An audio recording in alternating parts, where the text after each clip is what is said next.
So lots of baby boomers staying in their homes, bigger homes than they were several generations ago.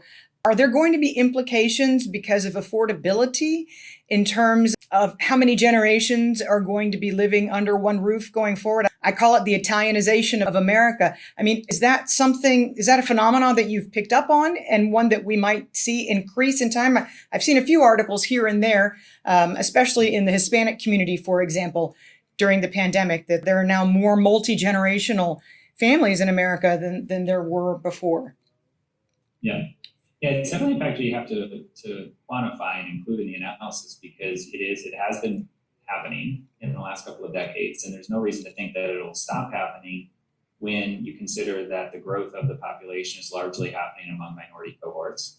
And then you think about the baby boomers. What you hear in some cases, and some of the builders have started to design product around this, is multi-generational living, not because of an affordability issue, but because they actually want to be close to the grandkids, where it's a way for somebody who's aged that doesn't want to be in a nursing home can still be close to their family and be taken care of, yet still have their own independence. So Lennar is one of the ones that has been very forefront on this, on multi-generational housing. You have a separate area, separate door, entryway. So some of those things you have to take into account, and where you see it in the data is if you exclude all the young kids living at home and just look at all the other adults and say, well, how many adults are there in the average house?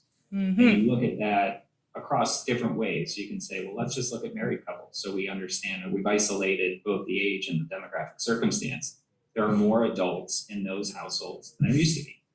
And it's slowly creeping up. And what that essentially is on the margins, it's household destruction and less housing demand. And when you peel it back even further by race, what you find is Blacks, Asians, and Hispanics all actually have a higher percentage of adults per household, controlling for age, controlling for circumstance, demographic circumstance. So if that's where the growth of the population is, you have a mixed impact alone. Then on top of that, the affordability question starts to come in. Are people doubling up and tripling up because they want to or because they have to? I think there's an element of both. And the affordability element is one that is probably going to get even more attention as you keep rolling forward, especially after the last year and a half, where you've had so much upward pressure on home prices and rents.